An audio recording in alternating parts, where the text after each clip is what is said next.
we must pay homage to him.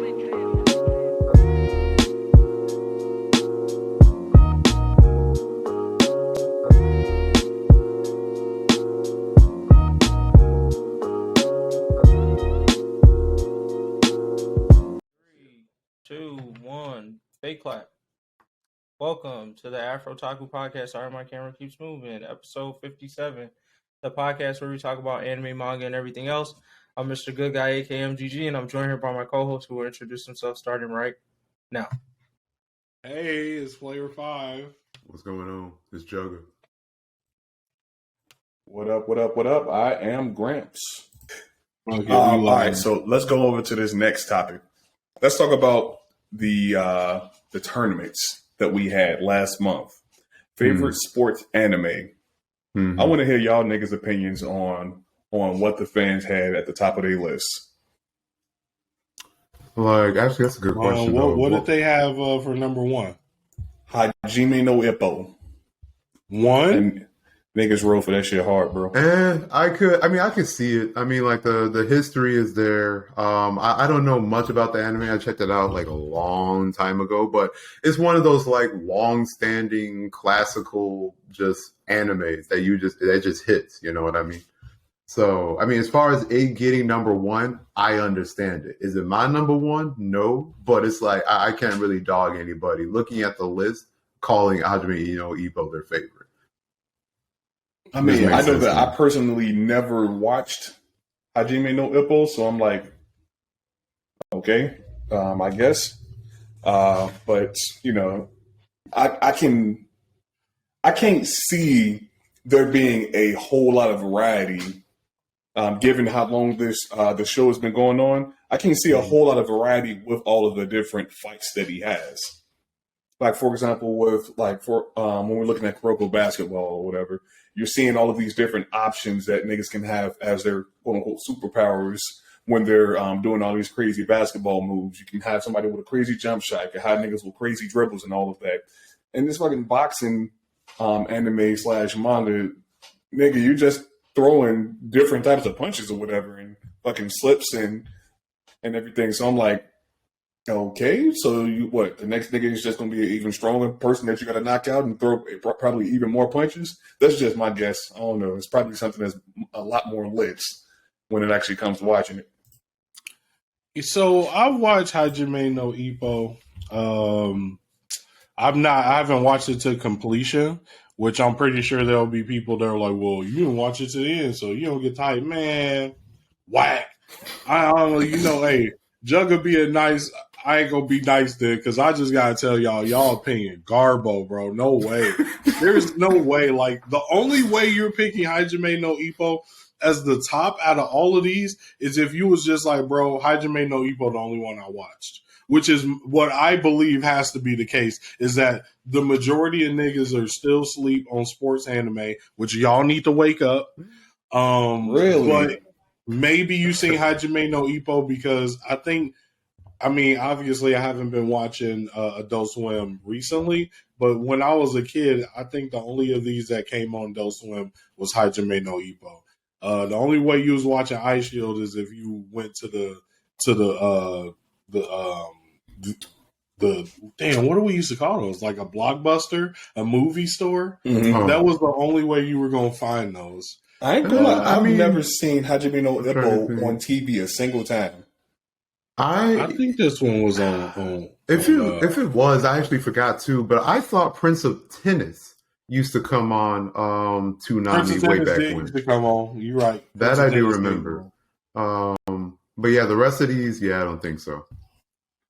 Yeah, but I feel like I feel like a lot of people probably will sleep on Prince of Tennis because it's tennis, not just like it's not the most popular sport. But I think boxing is a really popular sport. I don't know. I'm suspect on this one. Haven't watched Hajime no Ippo. It's cool. I feel like he gave me Deku vibes. Like, he was a boxer with really just like one skill. He just like hit people real hard, and he had to kind of strategize around that. And then he got better over time. But I don't know. I think the strategy of it was good. But there's nothing Hajime no Ippo does better than anything on here, in my opinion. like story, strategy, animation, which I think is a big part of the sports anime. I think strategy and animation are the two things people really come to watch sports anime for, whether they realize it or not. Then the third thing is slice of life, which people really don't realize that's a lot of the reason they watching this is because you low-key like slice of life and don't want to. You're not wrong. You're not wrong, though. So, yeah. But I mean, you low-key bring up a good factor, though. I mean, nostalgia hits.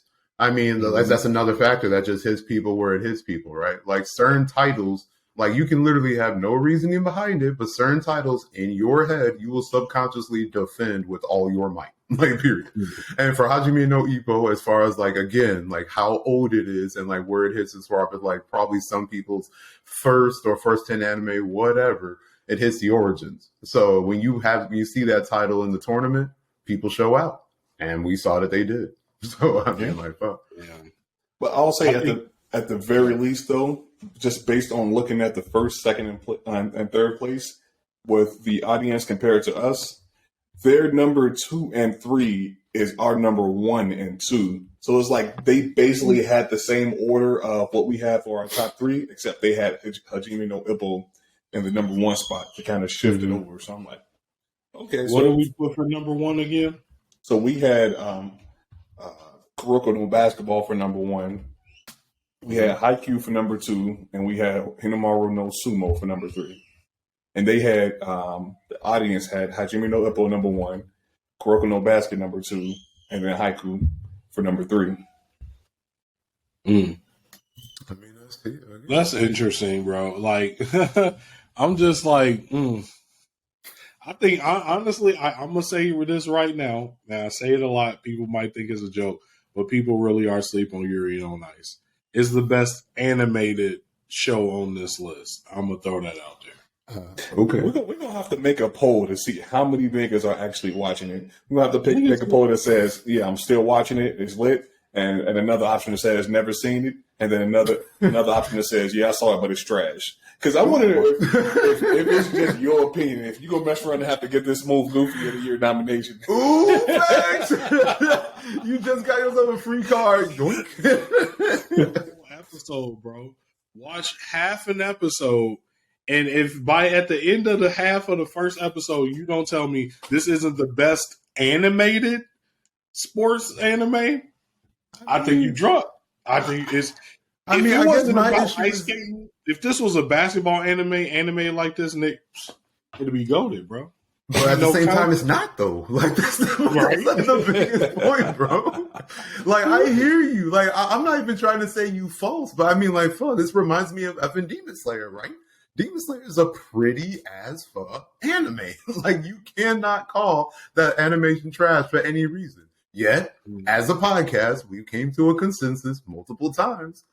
It's a basic as fuck anime that's literally been now called like the best anime in the decade. And we're like, whoa. And so like, again, I'm just getting flashbacks on, our Demon Slayer talks by you saying, ooh, that episode of Yuri on Ice got me. So that was like, bro, I don't know. What's going on, P5? I ain't gonna lie. I'm gonna kind of bring it into the video game aspect. Y'all niggas know Crisis and everything and how that was the original way that niggas, basically determined how good a computer was or whatever. Can it run Crisis? And I think niggas were definitely hyped for the Crisis games just for the graphics of it because I played all 3 of them and they were very, very meh. There was nothing special about them, but they just looked very good for their time or whatever. And I think it's basically the same type of situation we're dealing with. Niggas just saying, "Ooh, this looks good," and don't really care about anything else within it. They just care that it looks good. Hey, man. I'm saying, like, visual stimulation, I mean, it's real. Like, period. I mean, the only thing I would say for video games, though, is that I could see that being more impactful simply because you have more control over it, in a sense. So you can, like, immerse yourself, and it could truly, like, hit you harder than maybe just listening to it, considering, like, you're now in it also. But I don't know. I mean, I'm not trying to be like a Yuri on Ice hater because, again, I haven't watched it to be fair. But I'm just saying I don't think I'm about to watch an ice skating show purely for the animation. But again, that's just that's my thing. To for animation to be the only thing that I'm looking forward to, I'm like, yo, that's it? Dang. Exactly. Just look at a bunch of pretty pictures on Facebook or some shit. If that's the case, go to Instagram and look at some photographs of plants and shit. Hey, man. Both you both. Huh? But I don't know. In the end, I mean, like the audience like made sense to me with the tournament, so I'm not really like mad at nothing. It's just I don't know. It floats. I mean, like as a Grams you said, I mean, like felt like their order was pretty much the same as ours, minus putting Hajime no Ippo at the top. And I don't think any of us really like watched Hajime no Ippo, so we don't really like understand the show minus the the history, the long standing, and then the nostalgia hits for it. So again, makes sense to me. And in all honesty, I'm just mainly hoping that niggas ain't sleeping on Hinamaru Sumo. Just because it's not a popular American sport, I can see the niggas saying, I ain't watching that shit. I don't know anything about sumo. The plus that I've been seeing though in the comments is that the people who have seen it are about it though. So right now, I mean, it just sounds like it just doesn't have enough hype and enough like popularity to watch it in the first place. But once people do, they know. So it's like that's what's up. So that's the thing. Some of these niggas wake up and just watch one episode. They're gonna be all about it, and it'll move up. It'll kick. I mean, F around. All it maybe even need is just like another season, just to be like back out there to be like, this sumo show is actually getting numbers in the Fs. That's curious. Let me check this out. Then the wave starts. No, it's so good. Like, I mean, honestly, that's what happened. Most people will be like, I'm not into sumo. I'm just like, man, give it a shot. It's good. Yeah. Like, it even got niggas on the AfroTaku thinking that they can do sumo in real life. I stand by my statement. Oh no! Me and my prime, I'll roll them niggas. That nigga finna go to Japan and get dropped instantly. Watch the film. Them niggas was garbo, bro. I'm telling you. And these was the national champs. This is all I'm saying. And I ain't gonna be on my high horse. Y'all go check the whole episode out. Why they got an international limit on international players if they wasn't afraid of a bunch of Americans coming in there and rolling their ass? I'm not going to say that we don't have a bunch of super swole ass Americans that can probably toss a number of them. All I'm saying is your ass ain't finna It's like you, bro. And start tossing everybody out the ring. You think it's sweet? Oh. Bro, you know what? That's like me saying, yeah. That's like me saying, yeah. I'm 6'2". I'm finna go to Japan and start ducking on all them niggas over there. I'm gonna go over there and get my ass whipped. If you saw power lifters in Japan and they was like, "Yo, this nigga's so strong. Oh my god, he benched 215." You gonna be like, "Bro,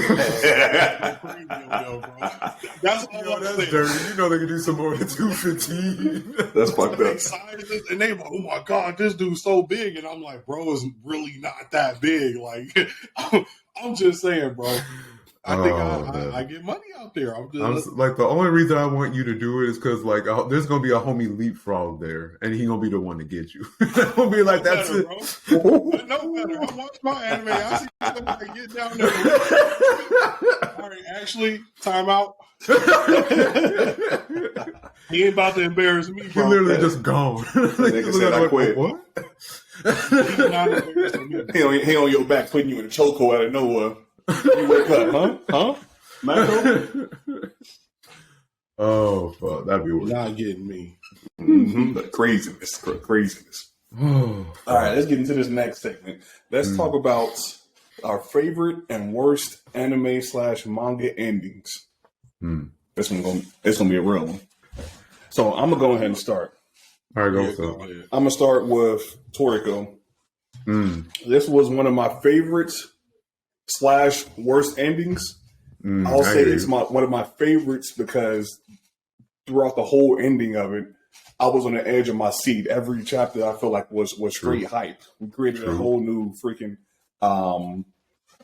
type of rating for shows based on Toriko when we first started this podcast, and it's because every chapter was pure hypeness. So I definitely have it as one of my favorite endings. but it was also one of my worst endings because it left me with straight blue balls.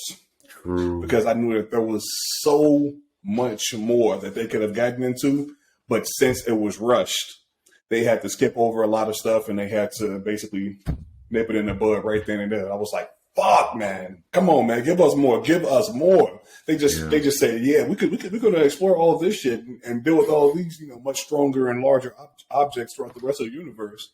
But we ain't gonna show you. Right. So I was like, fuck y'all. Bro, I got a question real quick because that just made me think of so many shows that end that way. And I'm like, do you think Japanese or manga would be better if they started manga as a team and not just with one person with helpers or anything? It's like 2 or 3 mangaka come together to make something as a team. That way it's less of a burden and these manga can last longer. I don't think it'd be a good idea because you'd have too many ideals clashing. Creative differences. There'll be a lot of inconsistencies. Might keep some of that bullshit away too, but I mean, it's honestly a fair question though if you think about it. But I thought that a lot of these mangakas also got a lot of input from their editors, though. That's true on what they should have within their following chapters. Yeah. But that's still, that's still different from what P5 is suggesting in that sense, though. I mean, editors are more along. What do you want to call them? You can call them guides as far as leading you on your creative path, right? As far as having different mangakas, they're like, yo, here are literally different creative paths to go to a certain point. You know what I mean? The process in itself would just be different in that respect. And an editor doesn't really pick up any of the slack. They just give you more work. That's true. I wanted somebody that's actually picking up some of the work. I mean, so how would you feel though if you read a chapter or whatever and it shit looked beautiful, but then you read the following chapter and it shit looked completely different because these two niggas don't draw exactly the same as each other? You'll see those differences between each chapter every time you're reading it. And that shit will throw you off every time. Shit, this a chapter drawn by this nigga. Oh, man, let me hurry get this. Sometimes we get situations like that, when they do the big splash covers, where it's 2 whole pages, right? That's all the mangaka, that nigga doing his work. You get purely his art. But then in the other stuff, he might just draw one person and then his team doing all in the filler stuff. You know what I mean? So it's there's already multiple people drawing on it and working on it. The only difference is the way it's structured now. You get one person that's basically, this is what the hell is about to happen. Y'all niggas just kind of drawing for me. And then I was thinking now if we had 2 people, art niggas can art, come together, figure out some mutual shit in between. Sure, you're going to get somebody that go crazy and this hey, yo, this week the big cover splash was done by Taite Kubo, so it was cold. Oh shit, this week it was done by Oda. You know what I'm saying? You might get that. Yeah. Fair. But at least I would say besides Oda, niggas really be dropping flies. How many mangaka do we know that really finished a long manga without having to be sped up at the end or not wanting to do that shit or feeling drained? Yeah, my niggas did get sick a lot. 30 days or 3 months rather. Right. No, hell, just look at Hunter x Hunter. Right, bro? It could have been finished by now if they had other people writing that. You're not wrong, though. Honestly, you got me curious because, you can handle that in a couple different ways. One way I was just thinking of is just be if, you have different mangakas just handle, certain main or side characters. You know what I mean? Literally, this artist does these characters, these types of scenes, period, from the jump. So it's you're already used to this mangaka drawing like this for these type of scenes, for these characters. So it all just cohesively, melds because that was your origin in the first place. But I see the options there and it's mad curious, but I feel the reason why we don't see it is the creative differences, right? I know that mangaka's got to have a strong sense of pride with a product that goes this hard. And it's if you even think of effing with them and you're not their editors, I feel they're going to respond pretty harshly or at least intensely. So thinking about that and then trying to have that work from the get-go. There's maybe But I don't know. I feel like, again, that sense of pride. At least if they already have a reputation. I'll say it like that. Maybe if you like start off with like some like newbies or amateurs in the game to try to collaborate, they'd be like more willing to like just to try to get in the door or something like that as far as their mindset goes. But I feel like it'd be tough if you have like, I don't know, like as you just said, like a Oda or like a Tita Kubo. So like if both of them just said, "Hey, yo, y'all want to do one collab together for an entire mangaka?" Bro, you can't draw the action, bro. I'm just saying. I'm just saying. I doubt that combo's really going to be well. Minus maybe one chapter, and they're just doing it for goops. So I'm gonna team up with that nigga one who drew One Punch Man with his ugly ass drawings. Hey, so Gramps, what's your worst ending? Well, yeah, so Toriko was my best and worst, but overall, just 100% complete worst. Like, there's even nothing good about it. I'm gonna have to probably say Fairy Tail. I mean, in all honesty, the whole show was kind of trash to me, but they didn't even redeem it a little bit at the end. It was just straight ass pull after ass pull throughout the whole ending. I'm sorry. I just got to pause real quick though. You didn't like FT at all at like no point. Because I mean, I'm not gonna lie. There was like a shift at some point for me where it's like, yo, I was really about it, and then it just slowly declined. But are you saying that like from the jump, you were never really about it? So I started watching Fairy Tail or whatever, and because I think it was like the end of college or whatever. I ain't actually going on because I was just in that transition between finishing college and then getting ready to join the real world. And I was like, fuck it, let me check out this Fairy Tail since it's pretty popular or whatever. Mm-hmm. And I was watching it or whatever. I was like, okay, I'm going through it. And I don't know, I probably got like 20 episodes in and I was like, yo, this shit kind of boring. But I'm this deep in, I might as well continue. And I think it was probably also because they threw in a lot of filler in the episodes for the anime, and that shit kind of like threw off the momentum a lot every time you're trying to get into the action or progression from the story. Okay. But I was like, yo, this shit kind of boring. But then we started talking about it for the podcast. I was like, well, I guess I now I have to make a dedication straight up now. And we're just, fucking going through the motions and trying to get this shit done. And I'm like, fuck, hurry up and end. Because this shit is trash. So much ass pull. So it was never a high for me at any point in the show. It was always just a straight mid or that shit flopped. Damn. That's cold blood. But I mean, I hear you with the ending though. I mean, fuck. That whole final arc was just yiggity yikes. And like they're still making manga chapters now if around. But anyways, that's a whole different thing. Oh, you knew that from? Yeah, it's wait, what do they call it? The 100 year. Yeah. Like that? Oh, yeah. That's right. Fuck.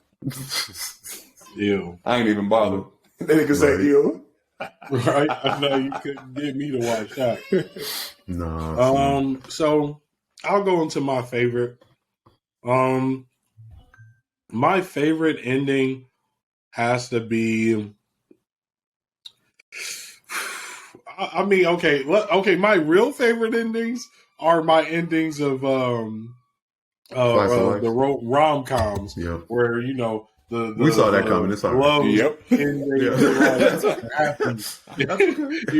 Those are my real favorite endings. But I'm gonna fix a shonen or seinen in this case. If you want to at least like put a couple out there, just give us something that the audience can look forward to. That's fair. Yeah, let's be honest. Dora.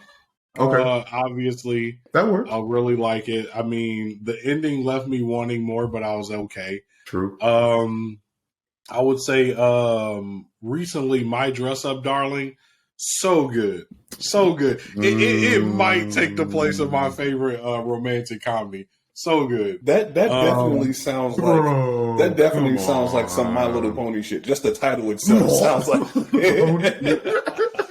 Bro, My Dress Up Darling. Nah, dude, that's not your favorite rom-com, bro. So good, you were bro. the slice of life rap, bro. Don't hit your own rap like that, baby. Yo, all I'm saying, look, I know what people thinking.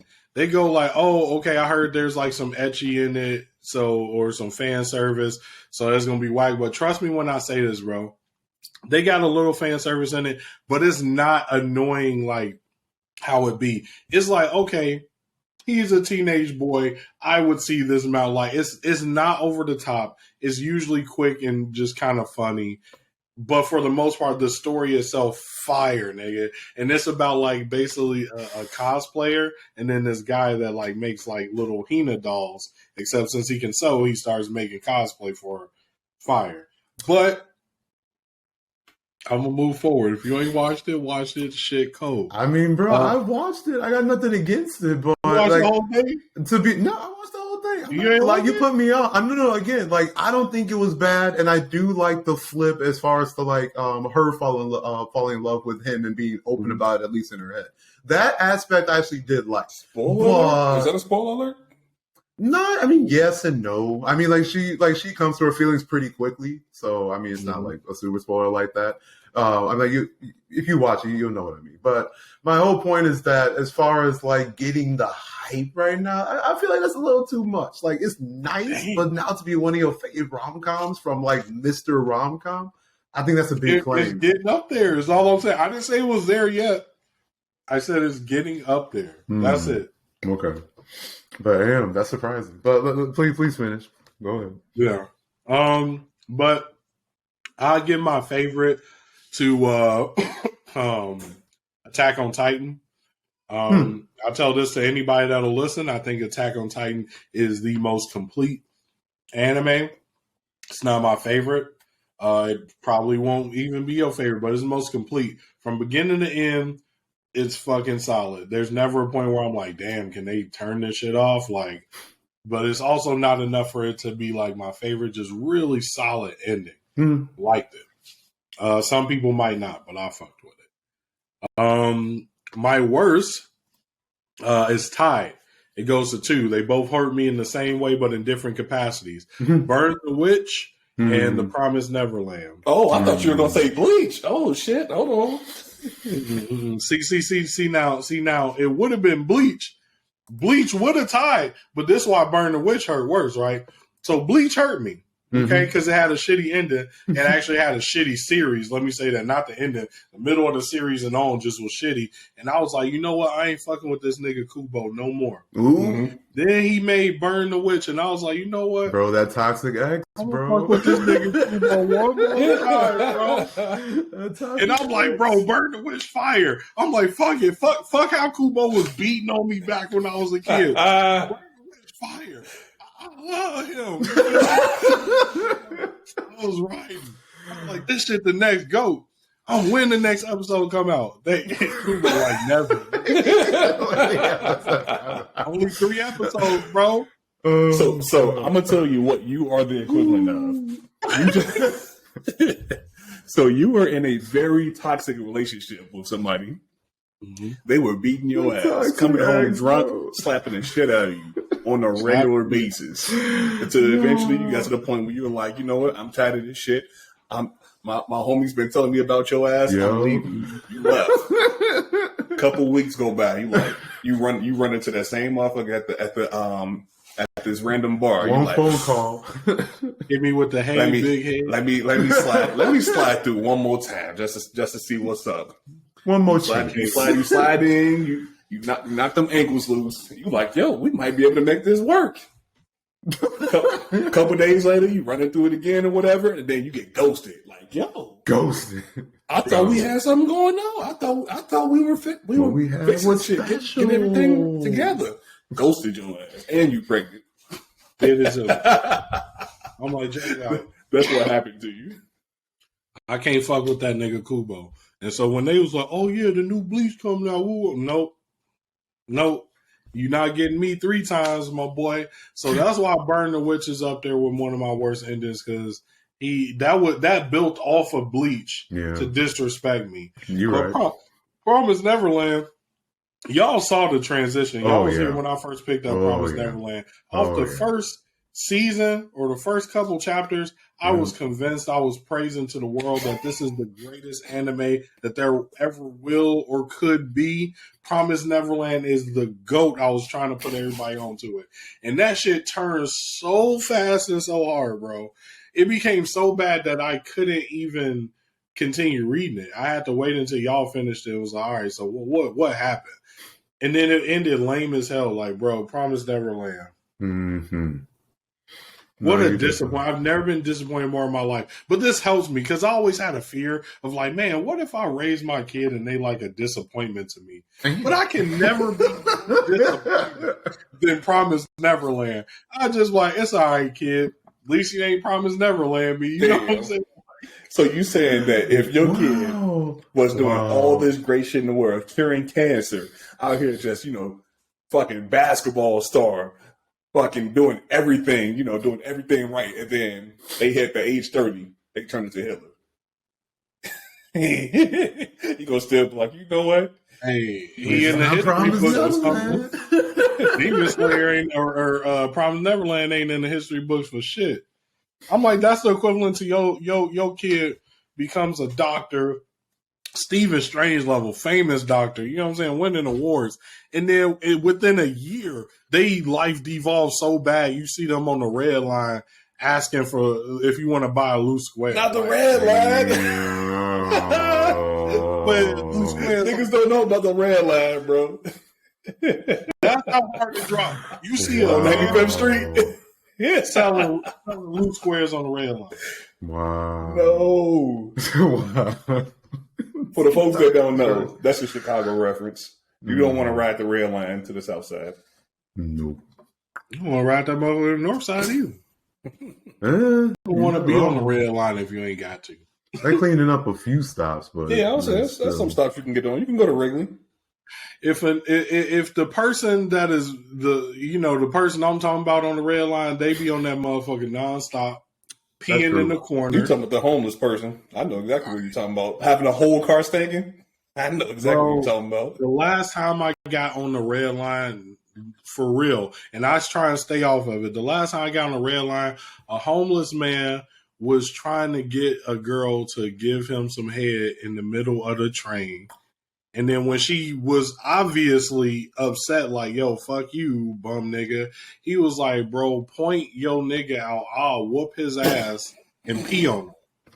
He's any nigga in this train, I'll whoop his ass and pee on him. Mind you, I'm a nigga on this train. So I'm like, bro, ain't nobody about to whoop my ass and pee on me. But you feel me? There's no winning in this situation. Because either A, I fight a bum and now I'm an official bum fighter. Like, you don't get no points for beating up a homeless man. Right. Or B, I get my ass whooped out, get pissed on by a homeless dude.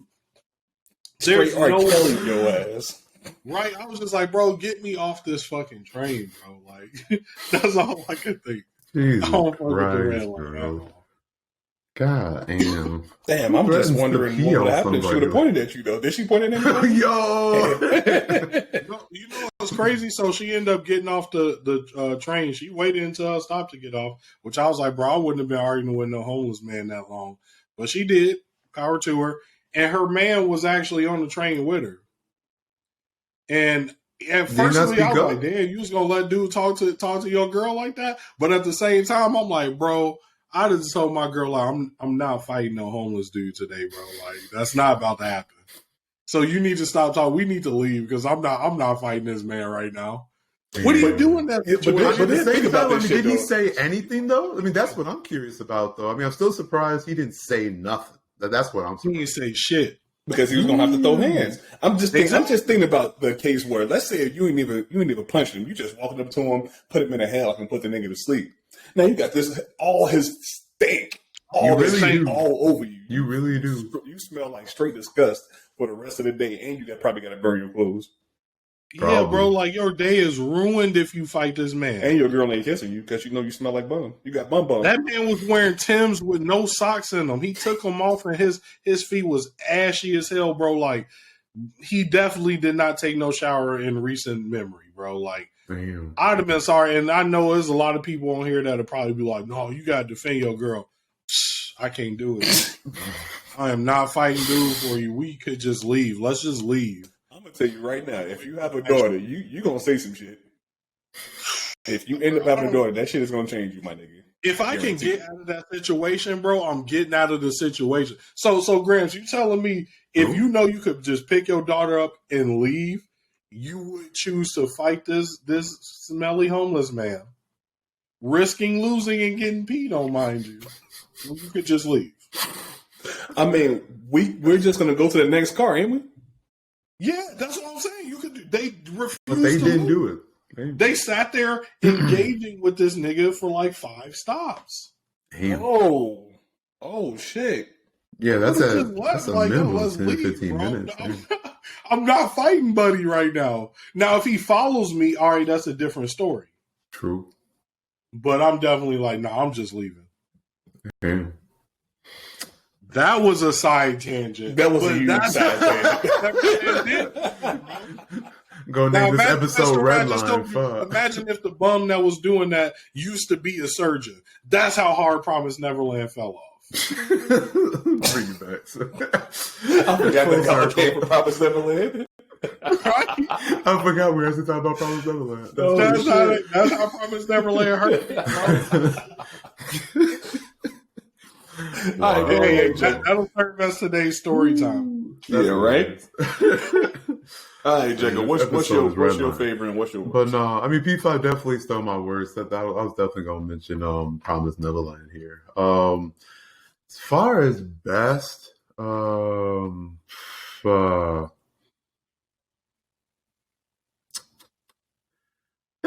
probably there's a couple of issues I had with it, but maybe Full Metal Brotherhood.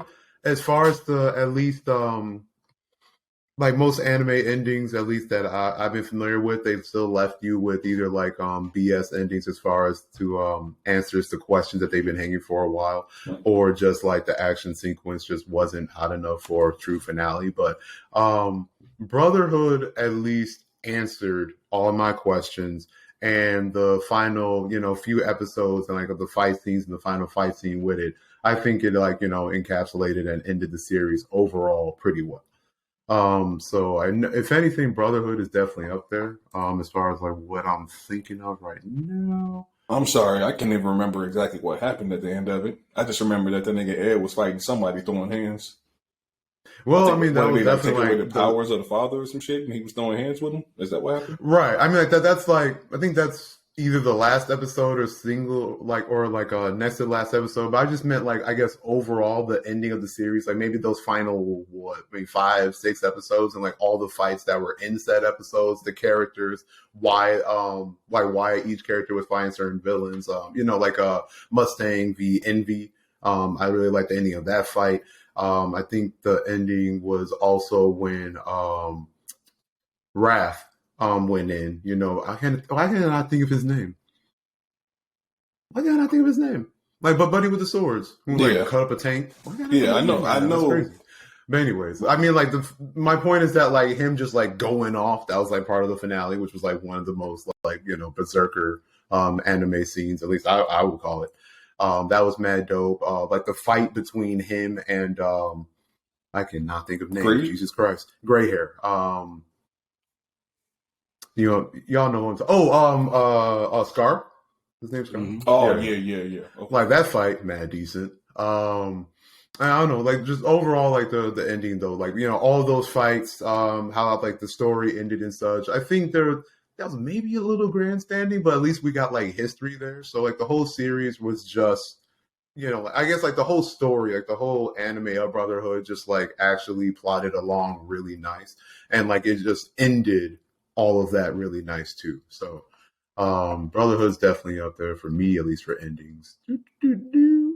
I guess as far as one of the worst endings, I gotta mention Naruto because I don't want to like rehash all of it, but I think it's pretty obvious. Everyone just started going God status. Characters didn't get the shine that they should have gotten, and the main villain wasn't Madara. Long story short, so all of that was just trash to me. That ending of Naruto was rough. You want to know the thing that pissed me off the most about the ending, though? Oh God, here we go. amid all of that craziness that was happening, it was simply the fact that they had Sakura helping to put the final punch on the final villain, as if she had anything special about her. Like, gee, you're in this fight with 3 gods, and you think that you actually have an impact on this shit? I was like, that is so fucking disrespectful. Y'all need to stop. These 3 guys in the fight with me.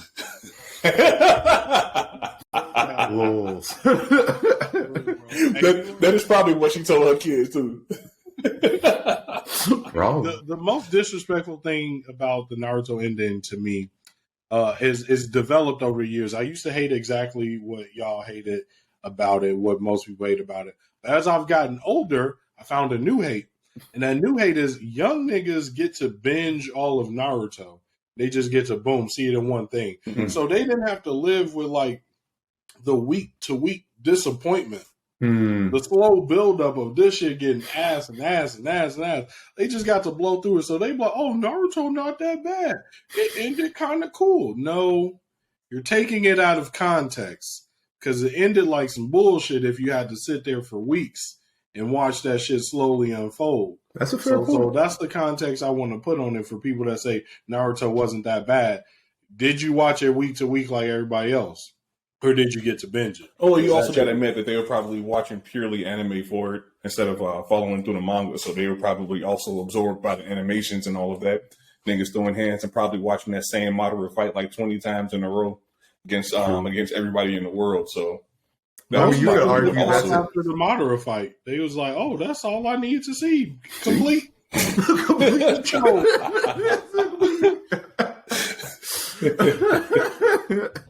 But no, that's actually a good point, though, for the perspective. I mean, if you just think about, like, the final war and, like, how many episodes that really was, bro, it's like, yeah, you look at that a little different. Yeah. Because, like, man, I was like, y'all really gonna keep going, huh? We gonna go to every battlefield, huh? What's the point of separating battlefields if Naruto basically just had to come to each one and fix it anyway? Y'all should have just grouped them niggas together and let them whack everybody at once. Real talk. Poor strategy. Yeah. Well, I mean, but that could be a whole episode. I think those are pretty much at least like the key ones that's kind of like sticking in my head.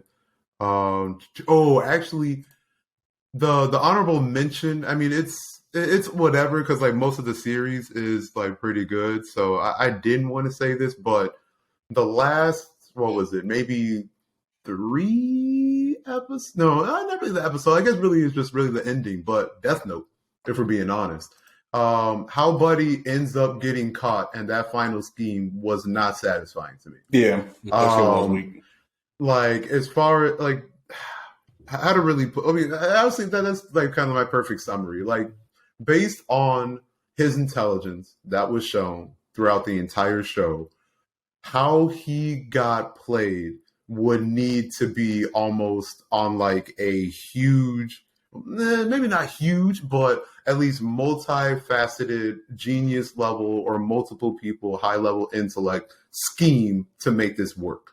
And in the end, I mean, if I remember right, it was just like almost one little twist that was enough to like take him down.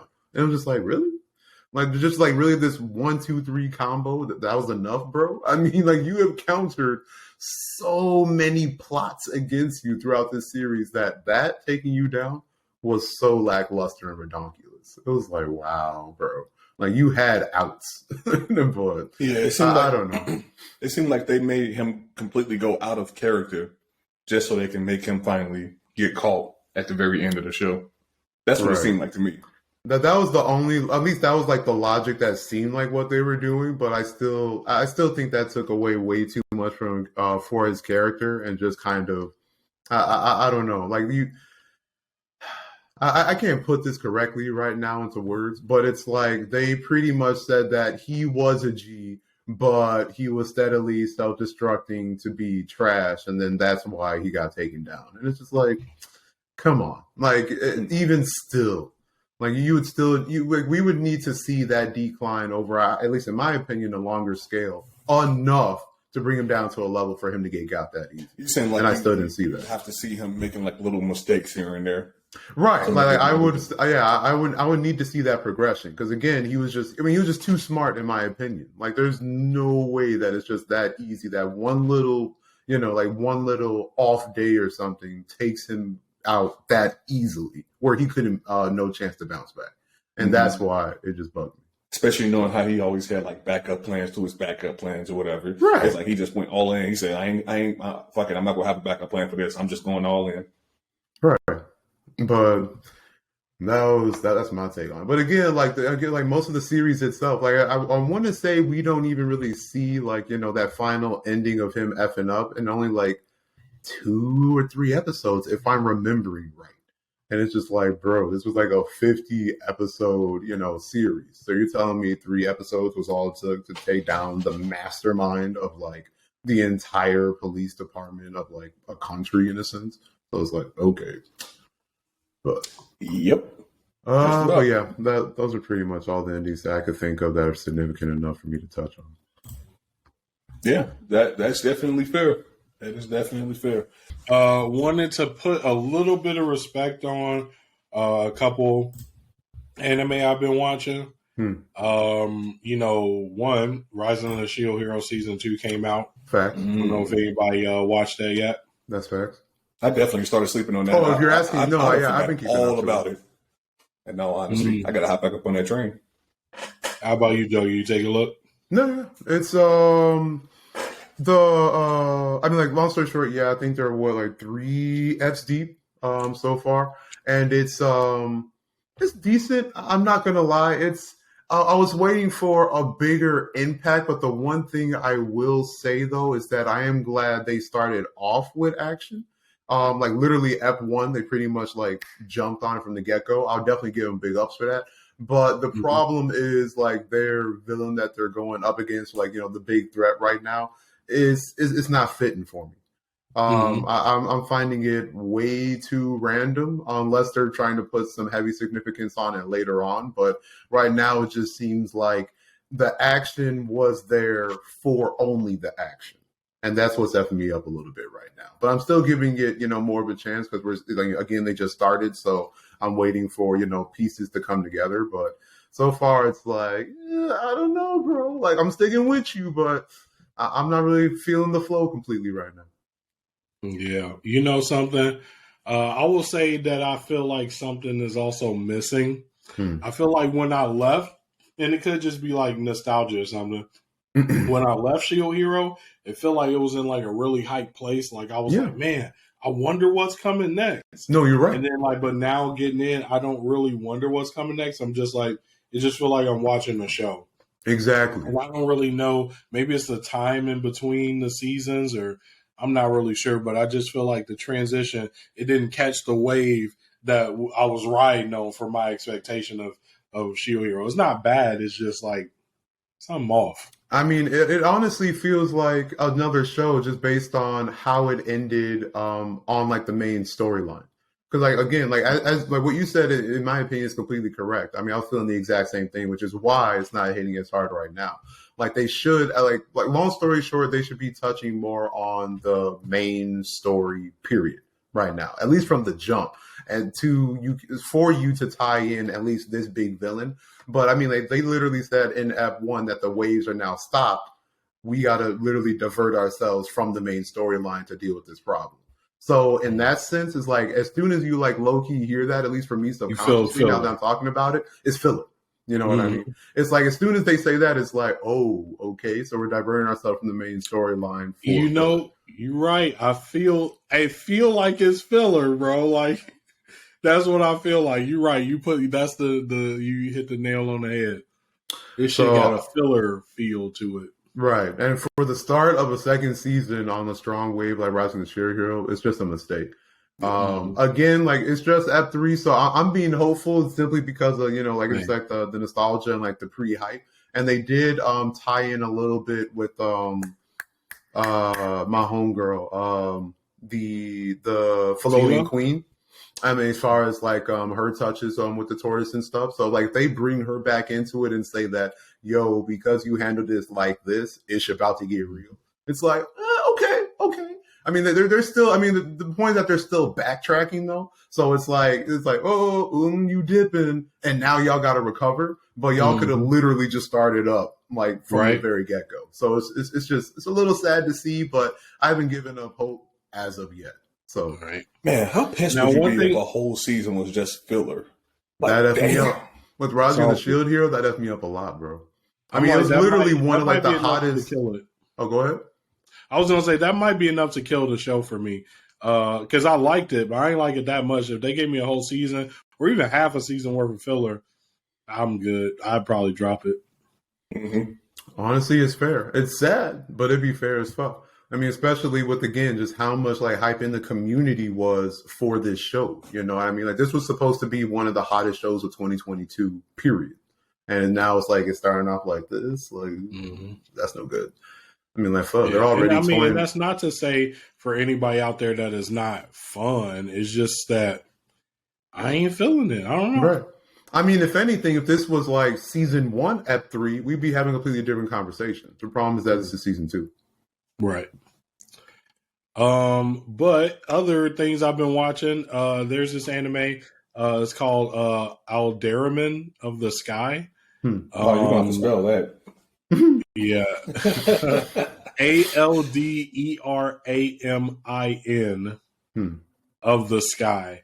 And this is a shitty part about it. It's only like 13 episodes and that's it. There are no more. But it was pretty good. It was like a solid little strategy anime. They in like a pseudo technology magical world. Like they got pistols or rifles, but like that's it. And the main character is just like a heavy strategist guy. If you into strategy anime, I know that's usually me and MGG, but if any of y'all into strategy anime out there, it's pretty solid. And I want to put some respect on Kotaro Lives Alone on Netflix. For those of my slice of life fans, it's about this 4-year-old boy that moves into a apartment complex alone. But then, like, the members of the apartment complex start to, like, take care of him because he's a 4-year-old boy living alone. It's kind of funny, super sweet, pretty sad. You'll cry. I won't, but you will. And God. Good anime. And I ain't gonna lie. I just got questions. I mean, I've heard things about the show, but that's still always like. But I mean, I'd probably watch it purely out of curiosity because it's like, how did Buddy get an apartment alone and he's 4? I mean, just as far as like, the logic of it, that's the only thing. I'm just like, wait, what? Like, how did he finesse that in that sense? Like, I mean, how is that even legal? I mean, I just got questions. Is they don't leave it like unanswered. Like all the adults are like, yo, this is weird. Nobody's just like, oh, hey, Kotaro. They like, yo, like this odd, bro. It's not right. You know? And then they try and find out while also being like respectful of like his personal, but it's such a sweet anime. Just watch it. It's cute. You'll love it. My boy Kotaro funny. Wow. But yeah, it's good. I suggest check it out. The last one, I just want to put a little more respect on. I put respect on this one like every week. But Platinum Man, I like it. I like the philosophical questions they bring up. And so recently in the episode I just watched, I wanted to bring up the question to you. And I'll explain real quick for other people is that this anime is made by a guy that made Death Note. And it's kind of like the reverse of Death Note. Instead of being like a death god, there are these 13 people who are fighting to become God.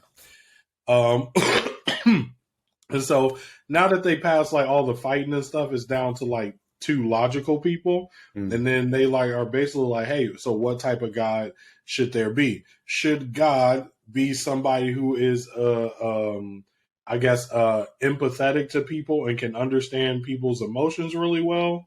Or should God be a very objective and unbiased person? And so, like, if we were in this situation where, hey, we get to choose which person becomes God, would you rather be a person that's like, hey, I understand people's emotions, I care about people's emotions before I make decisions, or a guy that's like, I am objectively unbiased about the choices I make? And it has to be one or the other. You can't have a mix. Yeah, I guess you could just blick both of them and see what happened. Any thoughts? I'm like, man, that's such a tough question. Who's right? Who's wrong? I have no idea. I think my choice would be the emotional person. I know more people probably think I would go objective, unbiased, but I feel like emotion is a real part of being a human. I feel like that separates us from animals is emotion. So, but that doesn't make you a god, though. But what? But I mean, that's the question. It brings up the question. That's literally the question. What is God?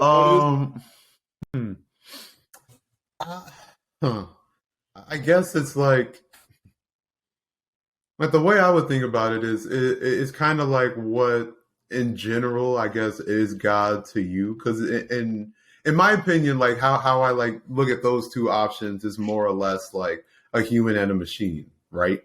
And if you think about it like that, then it's like, would you want God to be more human or more machine and logical as far as to how God handles God business, which I guess would enter a whole nother conversation too.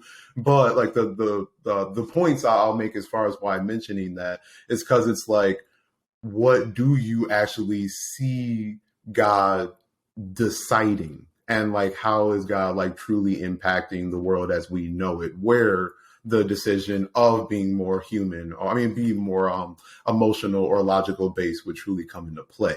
And when I think about it like that, I would likely choose emotional also, considering I would see God as more for humans than a sense more for the planet, other than obviously we live on the planet and have to rely on it, to live, period. But thinking about it like that, where it's like God is more for me, my people, the people of Earth, etc. How can you really make decisions for people, things, etc. that you don't understand? So I would just exact same logic as the logic the main character used. Oh, well, there we go. Main character energy, man. He's the main character of this anime. That's what I'm like. But that's pretty much how I would see it, because it's like, fuck. If you think about it from like the opposite, that'd be scary as fuck, low key. Like, you literally have a main supercomputer in the sky just thinking what's like the best way for, humans to move forward. And that's like, in my head, that's almost like Thanos thinking, if we want to like tie it in that aspect. It's like, bro, we ain't got sources. How can we handle this? Okay, have the pop. Like, it's not even a question to him. It's more just like, this is the next move to make. And if God made something like that, he could do it. He's God, right? So it's like, fuck. It could literally just be like computing. Oh, bet we need half the population to disappear. And it happens. And that'd be scary as fuck. But I don't know. Because I can also see the logical side to it as if you were. So this is how I'm trying to think about it. This God is literally looking at every possible future that can happen from this point going forward. Okay. And looking at every potential timeline, they're trying to choose that one single timeline that's going to produce the best possible outcome in that God's opinion, whether it's on an emotional scale or on a logical scale. And I'm thinking that they would choose that most logical scale that would produce what I would guess maybe would. Let's say, for example, if they had some type of happiness meter or whatever, and this happiness meter, it basically calculates the total amount of happiness from all of the humans on this planet Earth. And in order to reach the most cumulative happiness from humans throughout the course of time, I guess, until humans ended or whatever. Let's say if the world had to end inevitably, no matter which timeline you looked at. But you wanted to make sure that the happiness meter was at its highest possible in terms of cumulative scale over the course of time. I can see that God choosing the path line that would lead to that happiness scale being at its maximum, even if it included having some type of large major event that's going to cause a lot of unhappiness, because they know that at the end of the day, the amount of happiness that's going to happen either before or after that major event is still going to create that greater amount of positive emotion from humans as compared to these other routes where if this huge event didn't happen, but people are still like, oh, yeah, life kind of sucks. That's where I'm kind of thinking of the logical side in that aspect as well, where they're not thinking, oh, yeah, this person makes me feel this way. Like, yeah, I should probably smite this person, but they make me laugh all the time, so I'm not going to kill them. That's what I think about when I'm thinking about an emotional God or whatever. Like, oh, yeah, I don't like this person or whatever. They ain't did anything wrong, but I don't like them. So, I'm not going to give them, these things that this other person would have in life. So that's what I'm thinking of when I think of emotion, because I think, you can have these good emotions, but when it comes when you have emotions, you also have these negative emotions. Yeah, I don't like the way this person makes me feel. So as a result, I'm going to do these things to them, as compared to the logical side where it's like, okay, I'm just thinking about this happiness skill for all of these humans, and I'm just going to try to maximize that happiness skill for them all, regardless of what each specific person's lifestyle was. That's how I think. I see the logic in both sides, which is why I felt like this was such an interesting question, because it becomes really philosophical, right? Mm-hmm. It's like, is the needs of the many greater than the needs of the few? Which is why, like, obviously there is no right answer, because, philosophers have been making this exact same debate, but in different ways for hundreds of years, right? Oh, yeah. But I don't know. I find it interesting. I think, though, personally, for me, at the end of the day, like Jugga, I can see the benefit of rationale and logic, but at the same time, I think that there's inherently an issue with treating people as a statistic and forgetting that people are, in fact, people. You know what I mean? And then the logic becomes to me that what's more important, a person's experience or some arbitrary number that tells you everything is okay. You get what I'm saying? So it's like, to me, I feel like we're the conscious observer. Therefore, what we want is most important. We should let people live their lives. If I were given the power to be God in the same sense of this, I think for the most part, I would just leave people the fuck alone. I'd probably stop some major asteroids from smacking y'all off this motherfucker. But for the most part, I'll let you live your life, suffering, happiness included, because then it was your choice. Free will. That's what it comes to. Yeah. But no, I definitely share your opinion there. If I were to become God too, it's more just, let people be people, period. So. Yeah, there's some of them God candidates. That's why I say watch it, even if it's just background noise, just to peep some of like the philosophical arguments they make. Because it's just like with Death Note, where you get the idea like, yo, is Light kind of right? Because some of the choices he make. But yeah, it's some of these God candidates that I'm like, man, you tweaking, bro. But like, I guess, you feel me? You were chosen for a reason, you feel me? But it's a good anime. I mean, I started it. I just haven't got back with it. I think where did I stop? I stopped right when Buddy died. When what's his face? Oh, actually, that's a spoiler. For some people who didn't watch it, but when I'll simply say when the main villain for a while, GG. Yeah. That's where I kind of stopped. But the only reason, at least I had an issue with it, so far, the actual story, like after the start, with still mad decent. I got to come back to it at some point to finish, but it was curious to me, which I was like still thinking in the background, didn't give it enough time for thought. But the one thing that was curious as far as to the candidates being chosen, minus maybe subtle factors, but I thought the key similarity between all of them was that they were all suicidal. Mm-hmm. Like they were all about to commit suicide, and that was the one thing that confused me. It's like, as far as like making that the factor to choose God, I was trying to like think about that as far as like how that makes sense. You know what I mean? Like, why would you want the next God candidate to be suicidal? And that was like the one question that I couldn't like mute my head over as far as like what made sense there. And I still just can't think of it. You know something? I agree with you. That's one thing that I was kind of waiting for. Like, hopefully we figure out as the show goes on. But like, as the show goes on, you realize like some of these people did not have these altruistic reasons and things like that. It was like, nah, I wanted to commit suicide because my life was shitty. And now that I got these powers, I just want to abuse other people and go hard. And it's like, well, maybe we shouldn't have just chose people based on them being suicidal. Because some people, like the main character, come back with this extra knowledge and things like that after making the attempt. Others are just like dickheads. So I'm just like, that's a little suspect on their reasoning. I think the true reasoning is Japan just got hella suicides, and they was like, this shit will catch what our audience is right now. Damn, I did not think of that. That's a little. That's kind of damn. That was sad. I truly think that is the only reason that they made that a reason to be God. They was like, you know what, this will probably get with teenage audiences in Japan. That's fucked up. That's gonna make niggas want to commit suicide more. They be like, yo, as soon as I get closer to this point where I have to kill myself, I might become a god. Let's do it. But the anime spends a lot of time basically slowly deconstructing the logic behind like killing yourself, and they attack it from so many different angles. Now I'm like, bro, I feel like low-key this is a propaganda piece about like don't kill yourself, bro. They should put the suicide hotline at the end of every episode.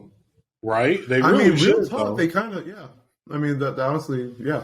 Why not? I feel like if this dropped in America, like on Adult Swim, they would have put to that at the end of it, guaranteed. Yeah, I feel like that just may be like a natural TV. Well, not censor, but what would you call it? Like PSA. I don't know the right like word to say it, but it's like one of those things where it would come almost with like the rating of the show. You know what I mean? Because it's all centered around suicide. As far as like the warnings, like trigger warnings, help hotlines, etc. I mean, that's just, at least I don't know if y'all noticed, but at least the shows I've been watching that touches on stuff like that. It like they just naturally put it in there. Like Law and Order SVU. They have stuff there. Euphoria. They have like notes all the times as far as like contact X, Y, and Z. They're dealing with I don't know, rape, stuff like that, just et cetera. Channels. Right. So no, I feel like that. If anything, it might like literally be a necessity if they do show that on TV in America. So I see that. But those are really all the anime I wanted to put a little bit of respect on. We can hop to the manga section. True that. Man, these tangents. Tangents on this episode. Let's do it. This the Tangent Podcast. Yeah, right. Tangent Podcast, bro. So I want to kick it off with Black Clover just so I could talk about some of the bullshit I'm hearing in the community before I hop off real quick. So first things first, the Demon Arcs, I guess we could call it officially over, or like the first arc of it is over. And people have mixed feelings about how it ended, especially with there being no deaths, one. And then I think kind of how they skirted around the deaths with kind of the mimosa, hey, I got magic ass pull or they feel like ass pull to save everybody. So I wanted to get what the Black Clover readers' thoughts were on that shift or whatever. Like, do y'all agree with the community, or, and this is primarily probably the TikTok community, you think it's bullshit, or do you think it made sense? You know what? I'm gonna go ahead and say this is that it's shonen. All right. It's shonen. Like I just really got to say this to everybody that's sitting there like, wow, the ass pull. Like, it's a shonen. It's literally made to kind of do that. But let's take that aside. Let's say that, we try and say that that's a cop-out to shitty writing. I would argue that if we're going to say anything, we should just say what it is. Lucifero's a bad villain. If I were trying to murder people and I saw that there was a kid that can make people invulnerable and another girl over there that can heal people past death, you know what I would do? Simple tactic, kill the white mage. Like, kill him first and then go fight. Like, when I looked at that, I don't see like, oh man, the ass pulls, Mimosa keep healing people. Yeah. I think to myself like, damn, bro, like, Why doesn't he goated. just kill the healer? No, like real talk. No, like real talk. I actually like feel all practically the same in the sense that like the hate shouldn't be with Mimosa. Like they've been already played up her healing factors. If anything, you could just be complaining on the simple fact that that Yami and such was in the position to be healed. If anything, that's like would be the more concern as far as to like they should have just been bodied to be bodied. Like, ooh, no chance to heal, no possibility to heal. They're gone. You know what I mean? Right. So if anything, just don't put it on Mimosa, put on that fact. And then as a P5 mentioned about like the whole Lucifero fight in the first place, because like, bro, as soon as he came out the gate, he had a chance to body the entire squad and didn't do so. So I mean, we can literally... Exactly. We can analyze that whole fight from the jump and just be like, bro, this shouldn't have even been a fight. So, I mean, it depends on how you want to look at it. But, I mean, that whole fight sequence, if you look at it from beginning to end, was kind of wild if you think about it. But, you know, that's me. And the only thing I will add, I agree with both of y'all points. The only thing I'm adding to it is, to me personally, from a story standpoint, it made sense from the fact that I don't feel like it would have made sense for a lot of those people that could have died to die, right? And I meant that more, and this will segue into the second point, thinking that it was going One Piece long. I felt like characters like Yami and Noct really just kind of made their impression on the story. And like there's like kind of a next level. Well, Noct particular, Yami, I felt like this arc kind of built a closer bond between the Bulls as a team. So killing him, I think, wouldn't have did it justice, because even though they were like strong enough, I felt like they weren't wise enough to like just be like, oh, hey, we're just going to continue on as the Black Bulls without this nigga Yami. Like he was still the leader. I felt like nobody felt like a good replacement to him if they killed him off. Strength-wise, maybe there's people comparable, but I don't see who could replace him as the leader of the Black Bulls and have the same type of effect on the group the way Yami does. Yami is kind of like a glue in a way, in my opinion. They all respect him. You're not wrong, but I think that there was still an opportunity, though, to still evolve the story in a sense where they can get out of that whole, what do you want to call it? That whole like solitary team rubric in the first place, just based on how much stronger they were getting. Right. Where you like see pretty much like multiple people, you can argue at captain class now. So, I mean, like you could throw in, I mean, we didn't know that they were like, you know, about to wrap up the story now. But again, if they were going One Piece long, you could extend it where throw in another time skip as far as to maybe like other people now do become captains, maybe like the actual grouping in itself changes all around. I mean, it's just long story short, it's like you had an opportunity to just make it so another captain for the Black Bulls needed to happen in the first place, if that makes sense. So I don't know. As far as like Yami dying, to me, I would actually counter to say that because of like their growth, it may have actually fit more, again, depending on how the story wanted to evolve, with his death than anything else. But again, that's fair. But I did see a video where someone brought up Yami was one. They suggested also Leona could have died. I think that would have been a horrible play in the story. I can see it from the impact standpoint because like we all like her, and seeing her die would have been like a draw for people. But personally, I want to see her like develop more into her own character, and I want them to explain why she don't have the salamander. So I feel like that was kind of L. The one I did agree with though was Nazel, and that was because I already hate him. One, but two, I think personally he did do his job in the story, like helping like Noelle defeat Megacula. They could have played that out in a better way, so it was more of Nazel's sacrifice that enabled them to win.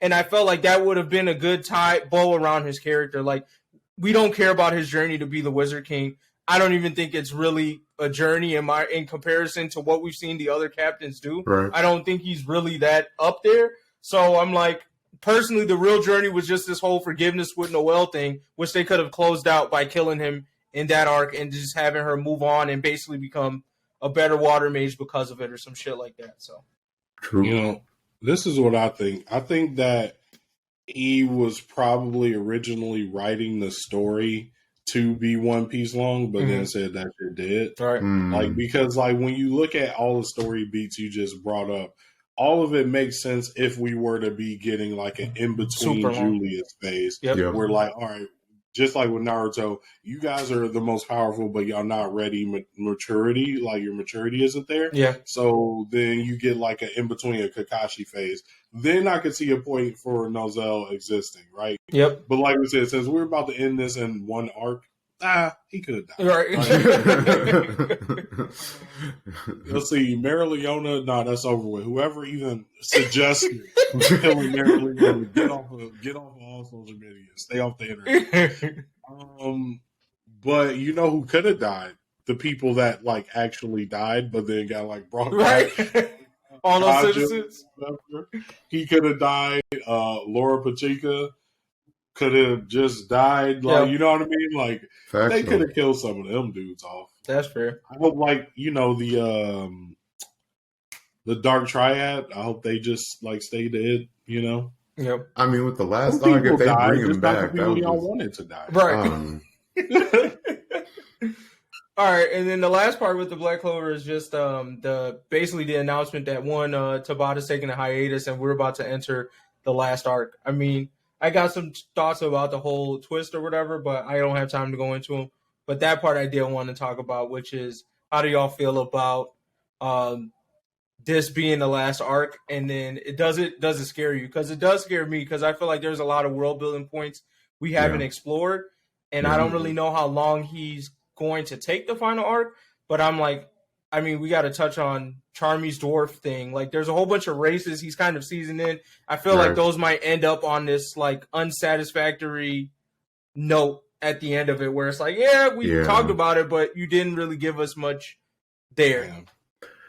This is that one thing where I just like, this is where Western comic books are superior. In Western comic books, you like, damn, that story was fire. Too bad he about to end it. Nah, somebody else picked that bitch right back up. Right? I'm just like, damn, bro. Like, you right. Everything you just said, it hit. I feel like it got the potential, the world building, like you said. The sauce is there. I don't think he gonna get to it all. I pray he don't try and squeeze all that shit in like Naruto. So then at the end we feel like, well, like aliens, you know? Right. Like, what?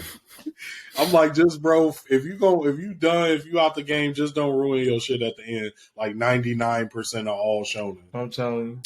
I mean, that's what's scary, but I don't know. Like, the simple fact of him saying there's only one final arc, to me, I feel like the L is already there. Like, honestly, like I would feel like it's a miracle if we do feel satisfied with the end, considering there's so much. Like, there's no way he's gonna either try to pack everything in something so small we're gonna be like, this is trash, that was BS, these are pools, etc. Or two, he just says F them, drops them, and then just makes like one final action arc, and that's it. That's all. Yeah. Where it's just like still unsatisfied. Or we get some Toriko shit where you're like, damn, this has so much potential. I wish you would write 100 more chapters. And he's like, nah.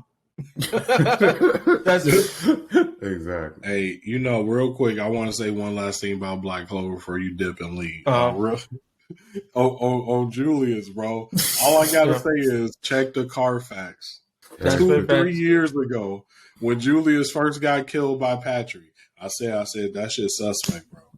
That's big. No way. I was like, that's real odd. I don't trust it. That's true. No, I 100% agree. That's some BS. We did say it here first. If you think about it, they'll check. Get 100%. Receipts, Player bro, 5 for the audience. Put some respect on his name. Player 5 called it. That gave you one Goofy save. Like a Goofy of the year nomination save. You could just be like, hey, you said some goofy shit. You could just pull out that card like, nah, bro, you can't nominate me for that. You got to find something else. They get out of jail free card. Low key though. Get rid of that pass right now. You feel me? Because I'm about to come back with my number one goofiest prediction every time. The time skip coming. Damn. A time skip coming. I did want to talk out like 3 minutes. I did want to touch on My Hero 1 second because the Dabi story, it really to me is lackluster. I felt like I guess it was cool to get the backstory, but I think they gave us too many pieces leading up to it that like now this big whatever the fuck they're trying to do isn't that great. And I think from an anime standpoint, I'll correct myself there. It's going to be lit watching this fight, right? Flame fights are always going to be dope, but as a chapter, like what Todoroki just pulled out, I'm like, I wish you picked a different name.